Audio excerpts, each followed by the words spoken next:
My name's Hydo and welcome to my Commander Top 5 videos called the Pantheon, where we look at the best 5 cards for a certain commander.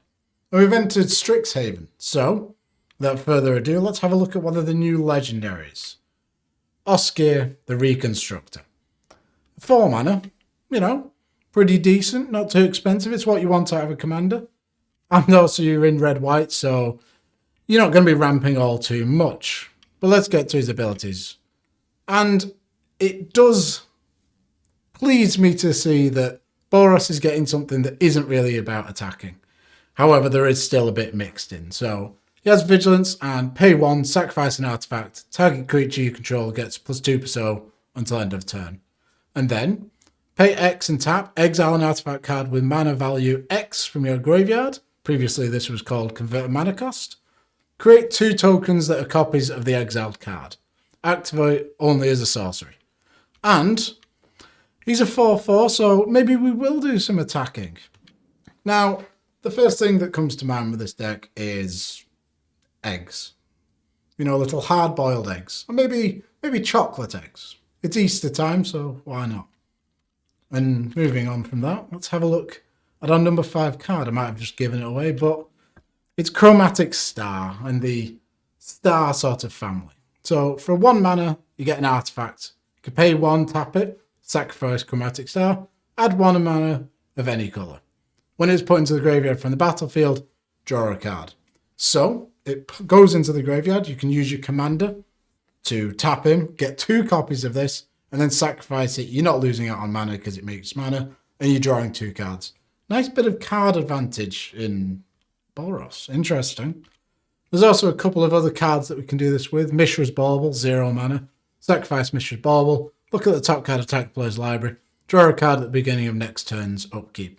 So with your commander, tap him, pay 0, and you get 2 cards for 1. Absolutely fantastic. Chromatic Sphere, exactly the same. Add 1 mana, draw a card. Conjurer's Bauble, 1 mana, sacrifice it.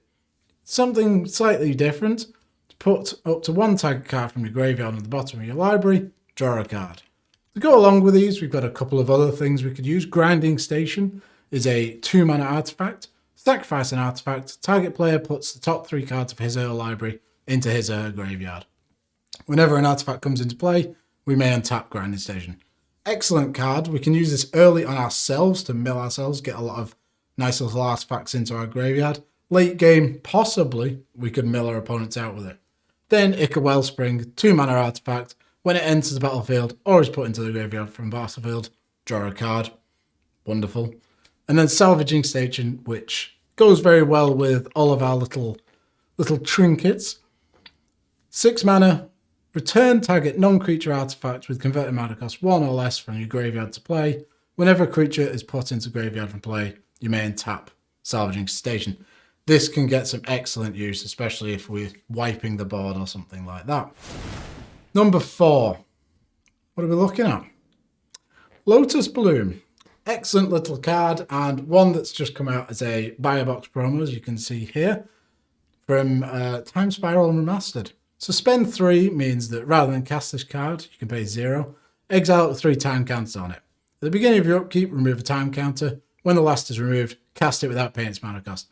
Interestingly enough, it doesn't have a mana cost, so you can't actually cast it from your hand under normal circumstances.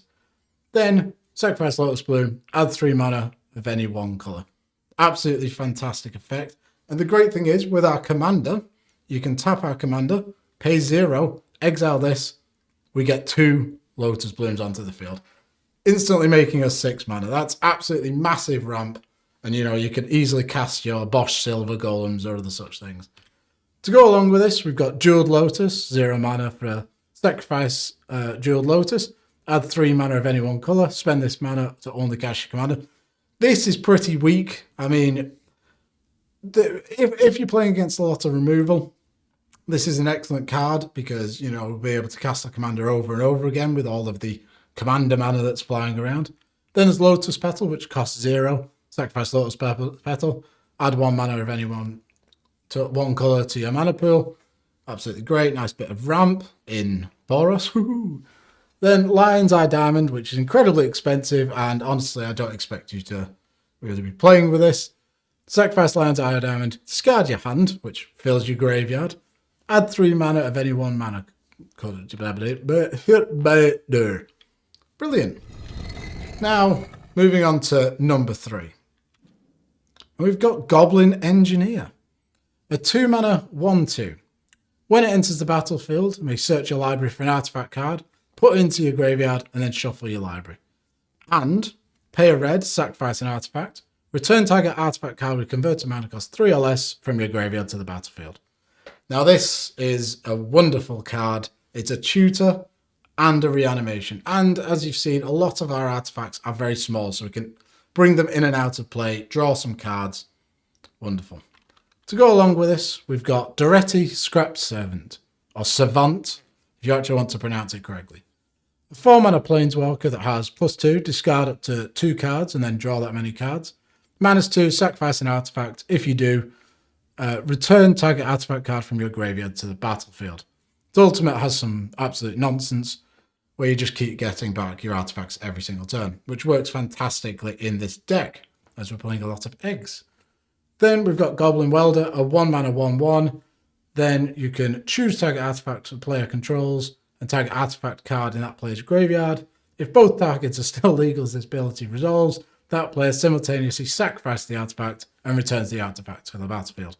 Exactly the same effect as our Goblin, what's he called? Engineer. Then we've got Scarecrow, which is slightly different. You can pay 1 to sacrifice Scarecrow. This deck probably doesn't play that many Scarecrows, but, you know, if you need to draw a card, it can always be good. Then you can pay 4, tap him, return target artifact creature card from your graveyard to the battlefield.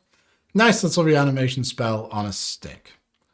To go along with these, we've also got Auriok Salvagers, a 4 mana, 2/4, I believe he is. Gold Oath, the Forge Master's just getting in the way, but I think it is a 2/4. Pay 2 mana, return target artifact card with converted mana cost 1 or less from your graveyard to your hand. Works excellently with all the eggs. Then there's Crackling Ironworks, which is 4 mana, sacrifice an artifact. Add 2 mana to your mana pool. Again, can generate tons of mana.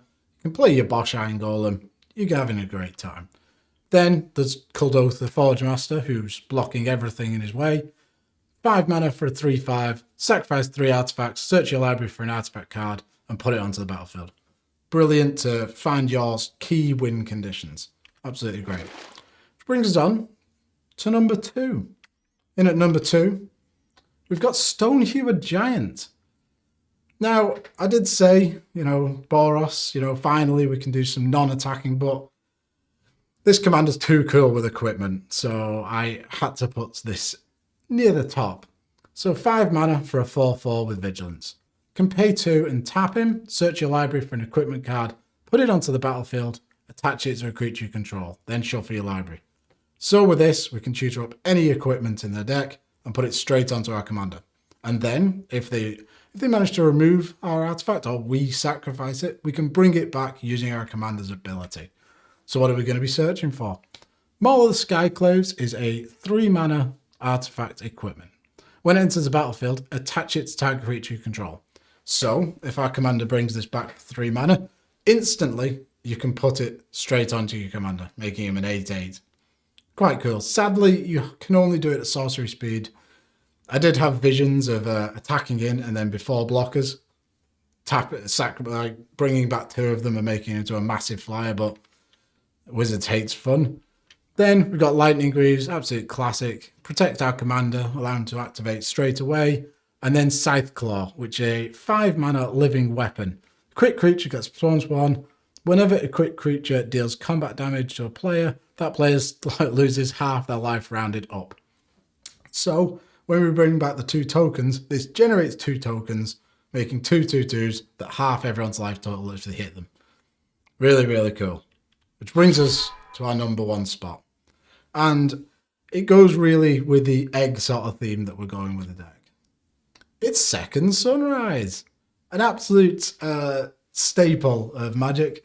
The very first time I saw Magic was actually watching an eggs deck do its thing. I think it was Stanislav Sivka. And by God, I didn't know what was happening, but it was interesting at least. So, Second Sunrise is a 3 mana instant. Each player returns to play all artifact, creature, enchantment, and land cards that were put into his or her graveyard from play this turn. Absolutely fantastic. If our opponent's board wipe, actually, this is terrible if our opponent's board wipe because they get all their creatures back as well. But we do have an upgraded version in Faith's Reward, a 4-mana instant, return to the battlefield all permanent cards in your graveyard that were put from the battlefield this turn. I'm going to leave the Reckless Fire to last because it's a really cool card that's very specific to this deck.